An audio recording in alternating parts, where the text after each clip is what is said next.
أعوذ بالله من الشيطان اللعين الرجيم ولا حول ولا قوة إلا بالله العلي العظيم وفوض أمري إلى الله إن الله بصير بالعباد بسم الله الرحمن الرحيم الحمد لله الذي دلع لسان الصباح بنطق تبلجه وسرح قطع الليل المظلم بغياهب تلجلجه واتقن صنع الفلك الدبار في مقادير تبرجه وشعشع ضياء الشمس بنور تأججه وصل اللهم على الدليل إليك في الليل الأليل والماسك من أسبابك بحبل الشرف الأطول والناصر الحسب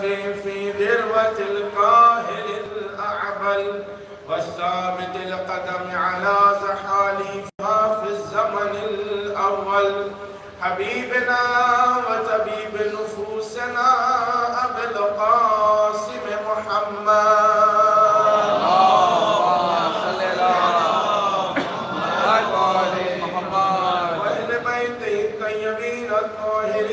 المعصومين المظلومين لا سيما على بقية الله في الأرضين وحجته على الخلائق أجمعين ولعنة الله على أعدائهم أجمعين من يومنا هذا إلى قيام.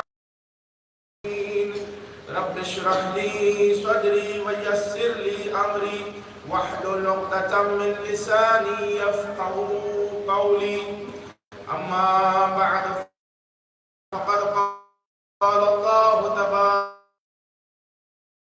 قائلين يعرفون نعمة الله ثم ينكرونها صلوات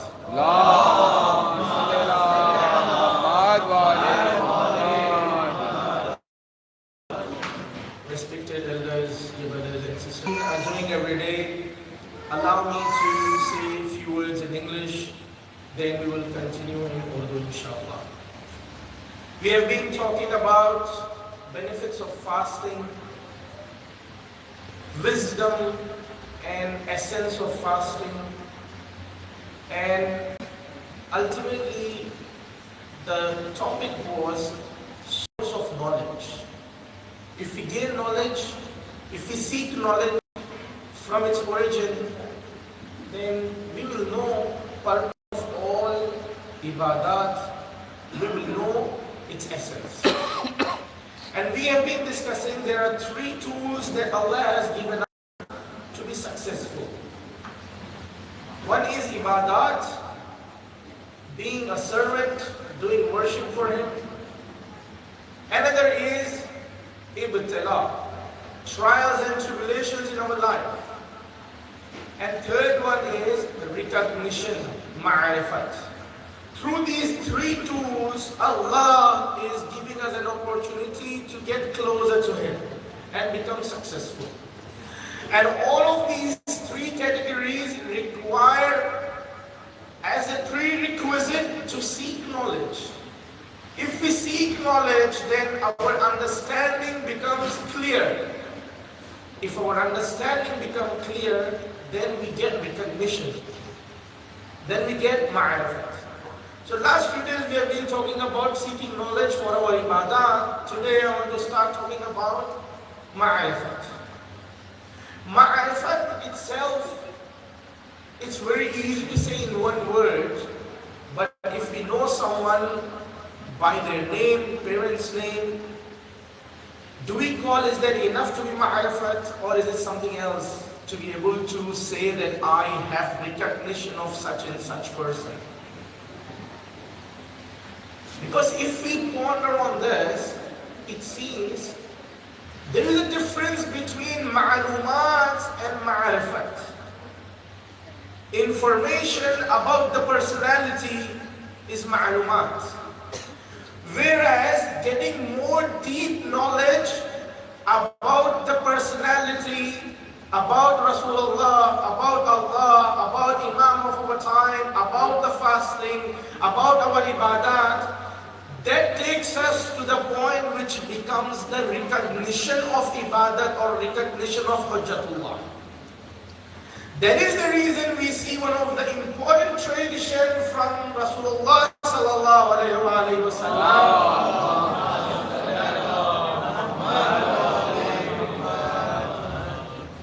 Recite another salawat.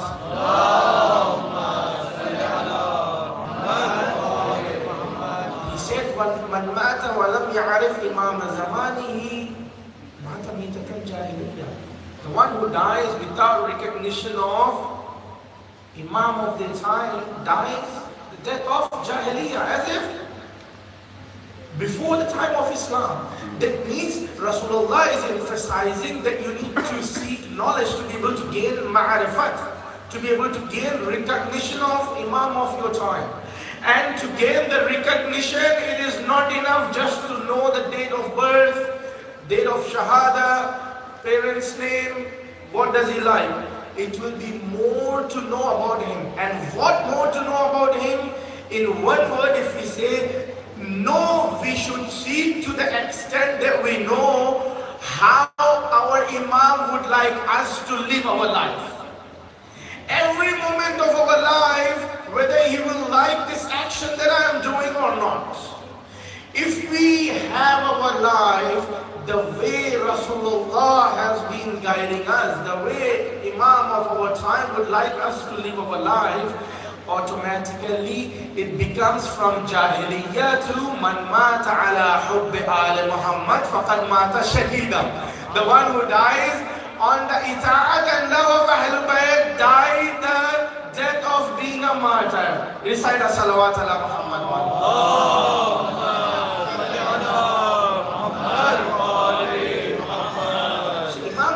Ma'rifat is a nur that gives in your heart. You have to seek, Allah, please give me ma'rifat, and seek knowledge. Then only you will be able to get ma'rifat. And there are many verses that talks about ma'rifat. But today I would like to take ma'rifat towards a different level. That's why I've recited this 7th verse of Surah An-Nahl, in which Allah says, يَعْرِفُونَ نِعْمَةَ اللَّهِ ثُمَّ يُنْكِرُونَهَا. They recognize the bounties of Allah, ثُمَّ يُنْكِرُونَهَا, but they deny it. Now, which bounty that a Muslim, a believer, denying? Oh Allah, you have given us food, we are not denying, we have given that bounty. You have given us ni'mat of health, we are not denying. You have given us ni'mat of parents, you have given us ni'mat of many things in our life that we can count upon, but we do not get in our mind that we deny it. Is there any special ni'mat in consideration here? Then if we recall, there is one ni'mat which is the origin and end of all ni'mat. There is only one place where Allah says, Al-Yawm akmaltu lakum deenukum wa atmamtu alaykum ni'mati. I have completed the bounties. That means there is only the ni'mat which encompasses all bounties is the vilayat of Amir al-Mu'minin Ali ibn Abi Talib alayhi salam.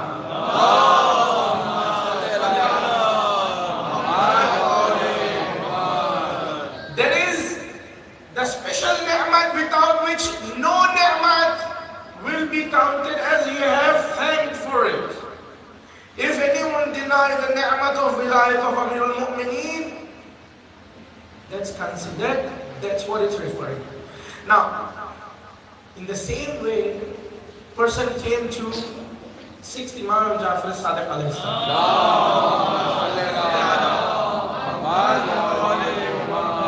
asking about, Ya Rasulullah, which ni'mat Allah is talking about here? We do not deny any of the ni'mat.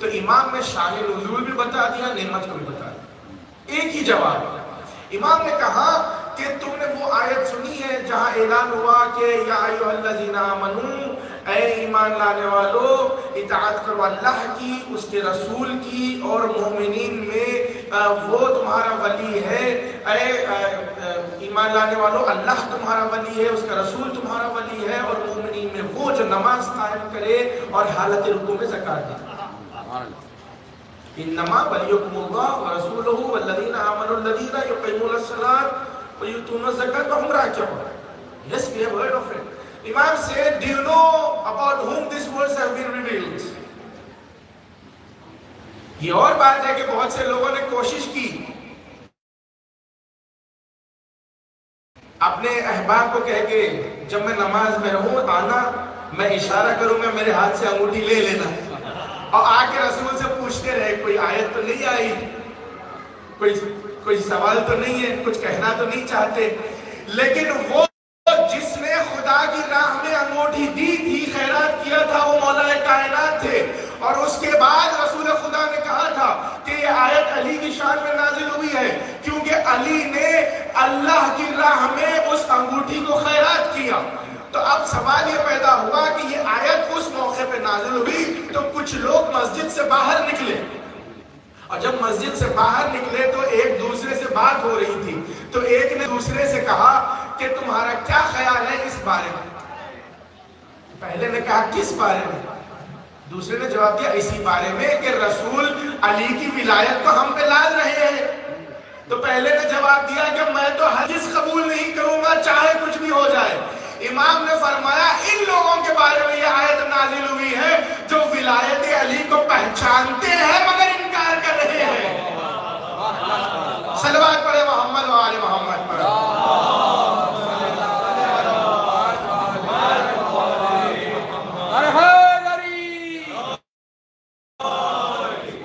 کیونکہ مقام ولایت علی ہر نعمت کا منبع و مرکز ہے۔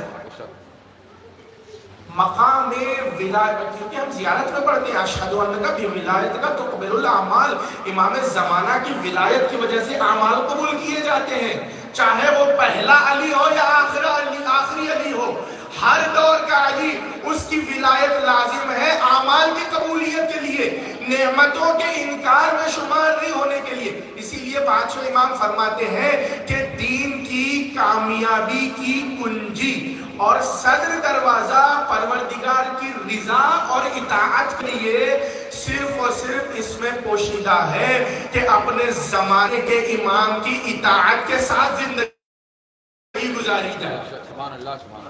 اسی لیے آگے بڑھ کے کہا ان اللہ جل جلالہ نصب علیا علما بینہ و بین الخلق، اللہ نے علی کو علم نشانی بنایا ہے اپنے اور اپنے مخلوق کے درمیان، اور جو کوئی ایمان لے آئے، جس کسی نے مان لیا وہ مومن ہے، اور جس کسی نے انکار کیا وہ کافر ہے۔ فرمایا یہی نہیں، جو انکار بھی نہیں کرے، جو ایمان بھی نہیں لائے لیکن اس کے بارے میں معلوم نہیں کرے، کہا وہ جاہل ہے اور گمراہی پہ ہے۔ صلوات پڑھے محمد و آل محمد پر۔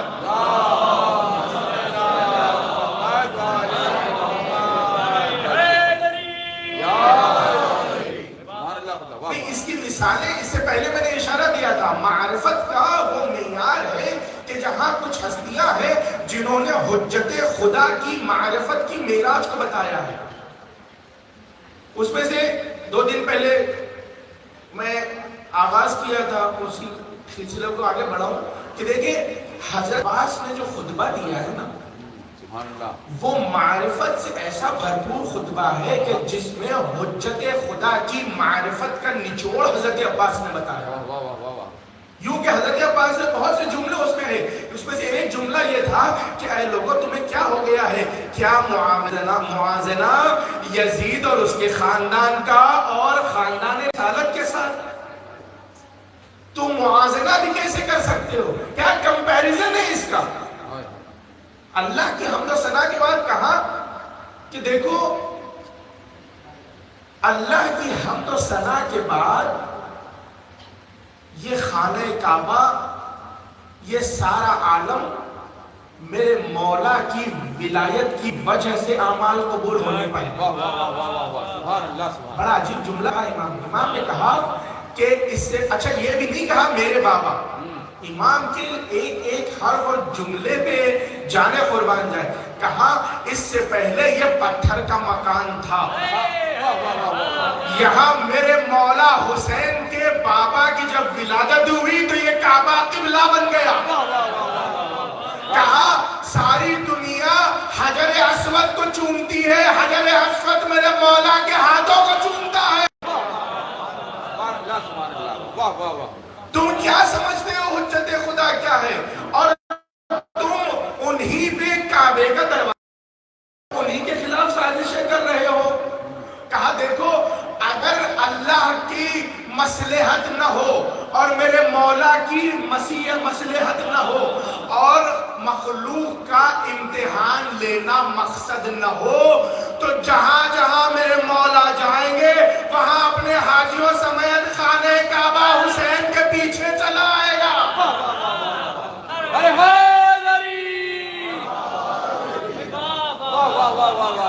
تمہیں معلوم کہاں ہے معرفت کیا کہتے ہیں زمانے کے امام.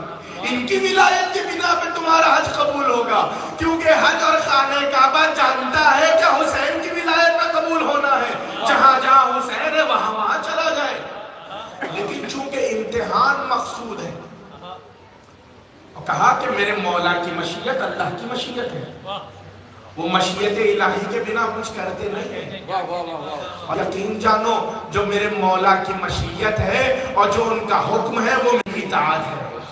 اور اگر ایسا نہ ہوتا تو یقیناً تم پہ ایسا حملہ کرتا جیسے عقاب بپھر کے حملہ کرتا ہے اور چیر پھاڑ کر دیتا ہے, کوئی جائے امان نہیں ہوتی, ویسے ہی تم پہ حملہ کرتا اور کسی کو نہ چھوڑتا. یوں تو میرے مولا کا حکم ہے اور امتحان لینا مقصود ہے, اسی لیے جیسے جیسے وہ کہتے ہیں ویسے عمل کر رہا ہوں. صلوات پڑھے محمد والے محمد پر.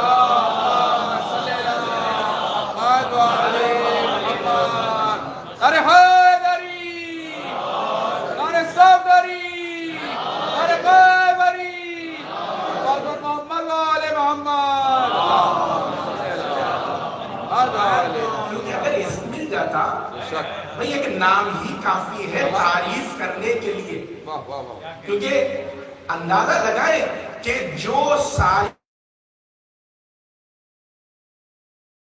کائنات فضائل شمار نہیں کر سکتے, لکھ نہیں سکتے, وہ جس کے لیے رسول نے کہا کسی نے علی کے فضائل علی کو نہیں پہچانا سوائے میرے اور اللہ کے, وہ جس کی اتنی فضیلتیں ہیں وہ عباس کو ابو الفضل کہے,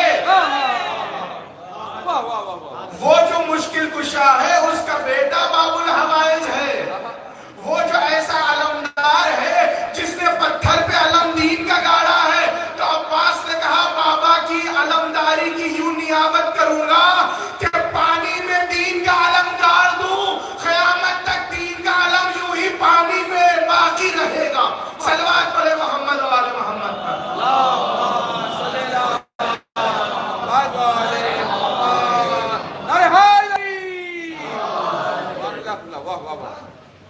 یہ معرفت کا مقام ہے. معرفت اس وقت آتی ہے جب اپنے آپ کو امام سے یوں منسلک کر دیا جائے کہ امام کے سامنے پھر چونو چرا نہیں ہے. وائی اف کا کوشچن نہیں ہے. امام جو حکم دے وہی حکم ہے, اسی لیے امام نے جو کہا عباس نے اس حکم پہ عمل کر کے بتایا. کیوں؟ کیونکہ امام جانتے ہیں مشیت الہی کے پیکر کو امام کہتے ہیں. جو اللہ کی مشیت ہے اس پہ عمل کرنا ہے, اور اس کی ترجمانی بہت سے مقامات پہ ہو چکی. اس میں سے ایک یہ تھا کہ اب اگر امام حکم دے دے کہ اب بھیا عباس ذرا خانہ کعبہ کے اطراف اہتمام کرو, ہم حج کریں گے, نہیں, لیکن حسین نے کہا ہم حج کو عمرے میں تبدیل کریں گے, سفر کیا جائے گا. عباس نے کہا لبیک. اسے اطاعت کہتے ہیں. عباس نے یہ نہیں کہا کہ آقا مجھے حکم دے. حسین نے کہا بھیا عباس اہتمام کیا ہے تم نے؟ عباس نے کیا اہتمام کیا تھا؟ ترائی کے کنارے، دریا کے کنارے خیمے ہوں، ٹھنڈی ہوا آتی رہے، آگے اصحاب و انصار کے خیمے ہیں، اور پھر اس کے بعد ایسا حلقہ بنا ہوا ہے کہ بیویوں اور بچوں کے خیمے پیچھے ہیں تاکہ اشقیاء آئے تو پہلے اصحاب و انصار اور جانثار مجاہدوں کا مقابلہ ہو۔ بہترین اہتمام کیا، بہترین منظم طور پہ خیمے لگائے، لیکن جب آگے کہا گیا خیمے دریا کے کنارے سے ہٹائے جائیں، عباس نے بتا دیا نا ایک خط کھینچ کے، کسی کی ہمت نہ تھی آگے آئے، لیکن حسین نے کہا بھیا عباس پہل ہماری جانب سے نہیں ہوگی، دریا کے کنارے سے خیمے ہٹا لو۔ عباس نے خیمے ہٹا دیے، ساتھ ہی محرم آ گئی۔ اب ارباب اعضاء خیام حسینی میں ایک خطرے آب نہ تھا۔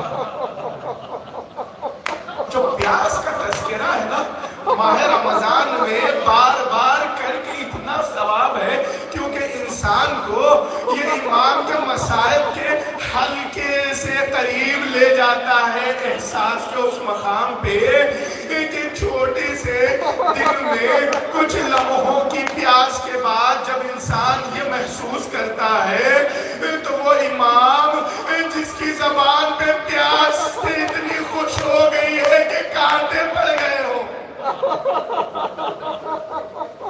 صبر کیا۔ آپ کو واقعہ یاد ہے علی اکبر کے منہ میں زبان دی تھی نا، یہی کہا تھا بابا آپ کی زبان خشک ہو گئی۔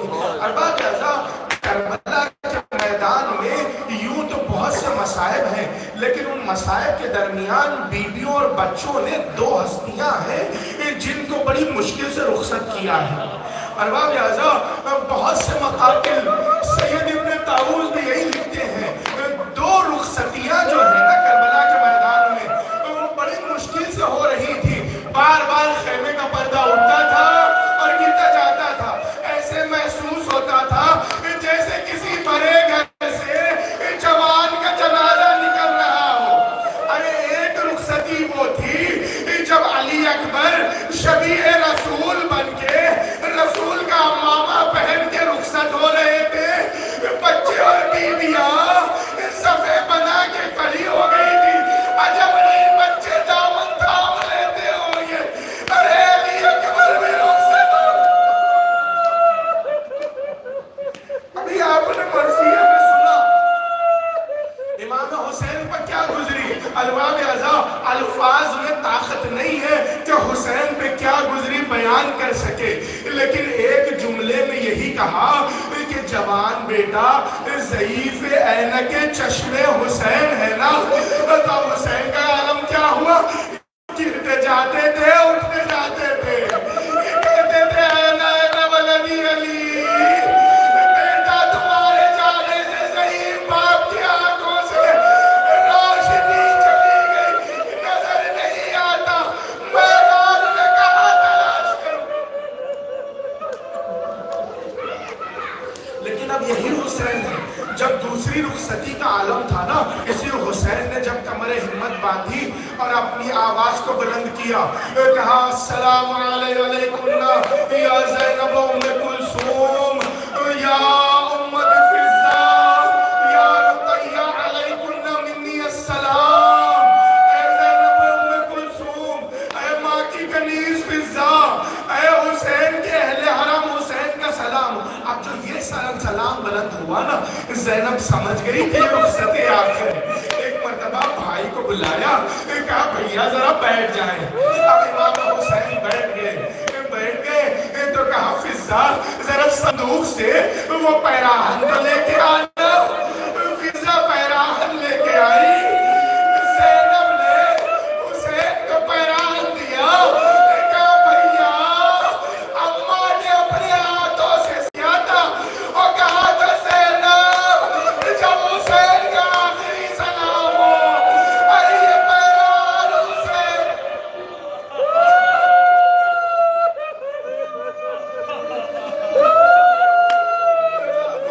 تم آپ کی آوازیں بلند ہیں۔ ارباب اعضاء مقاتل کے جملے ہیں کہ امام حسین نے اس پیراہن کو چاک چاک کر کے زیبتن کیا۔ اب جب اس پہ غور و فکر کی جائے نا، قیامت تک کے لیے رونے تو کافی ہے۔ ارے یاد کرو حسین کا جسم اتنا زخمی تھا، بغیر جان کیے بیٹھ نہ سکتے۔ ارے یا یہ خیال ہو کم از کم پھٹا ہوا پیغام میرے جسم میں باقی رہ جائے۔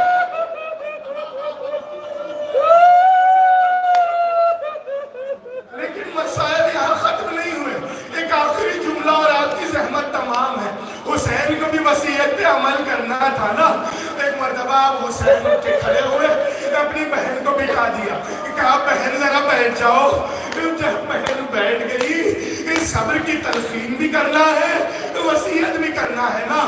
کہا بہن اب قافلہ تمہارے حوالے ہے، وعدہ کرو کہ صبر کرو گی۔ اور اس کے بعد کہا بہن ذرا اپنے بازوؤں سے اپنی ردا کو ہٹانا، اور اس کے بعد بازوؤں کے بوسے دے کے کہا بہن میرے بعد ان بازوؤں میں رسل باندھی جائے گی، تیار بدیار۔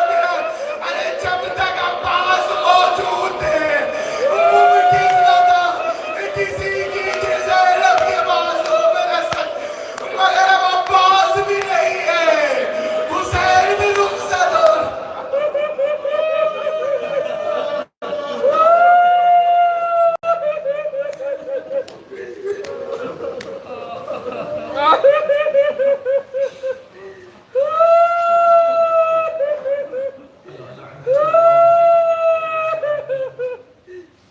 فَسَيَعْلَمُ الَّذِينَ ظَلَمُوا أَيَّ مُنقَلِبٍ رَبَّنَا تَقَبَّلْ مِنَّا إِنَّكَ أَنْتَ السَّمِيعُ الْعَلِيمُ۔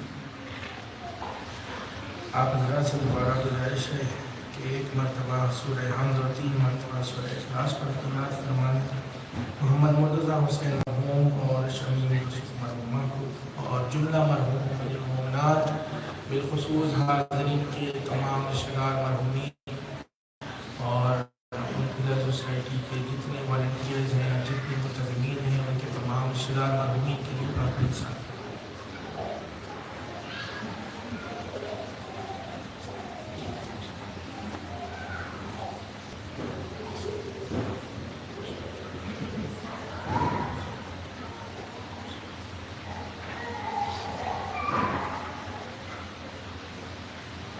پروردگارہ اس ذکر خلیل کو قبول فرما، اس ماہ مبارک میں ہماری عبادتوں کو، ہماری دعاؤں کو قبول فرما۔ ہماری دعاؤں میں اولین دعا یہی ہے کہ امام زمانہ کو قبول میں تعجیل فرما، ہمارے امام کو ہم سے راضی و خوشنود فرما۔ پروردگارہ تمام حاضرین، تمام مومنین کے دلی حوائج و مقاصد کو پورا فرما، اس ذکر کے ثواب سے مرحوم کو بہرور فرما۔ پروردگارہ ہمارے بچوں کو امتیازی کامیابی عطا فرما، مقامات مقدسہ کا تحفظ فرما، عزاداری اور عزاداروں کا تحفظ فرما، جہاں جہاں مومن کی جان مال عزت و آبرو کی حفاظت فرما، دشمنان اہل بیت، دشمنان اسلام کو نیز نابود فرما، ہمیں کوئی غم نہ دے سوائے غم حسین کے، اپنے مولا کے ناصروں غلاموں میں شمار فرما۔ السلام علیکم یا ابا عبداللہ، السلام علیکم ابن رسول اللہ، السلام علیکم ابن امیر المومنین سید الوسین، السلام علیکم ورحمۃ اللہ وبرکاتہ، السلام علیکم الغرباء، السلام علیکم معین الضعفاء والفقراء، السلام علیکم شمس الشموس انیس النفوس ایها المدفون بئر زیتوس، السلام علیکم ورحمۃ اللہ وبرکاتہ، السلام علیکم صاحب العصر والزمان، السلام علیکم شریک القرآن، السلام علیکم امام الانس والجان، اجل اللہ تعالی فرجک وسال اللہ تعالی مخرجک وظہورک، السلام علیکم ورحمۃ اللہ وبرکاتہ۔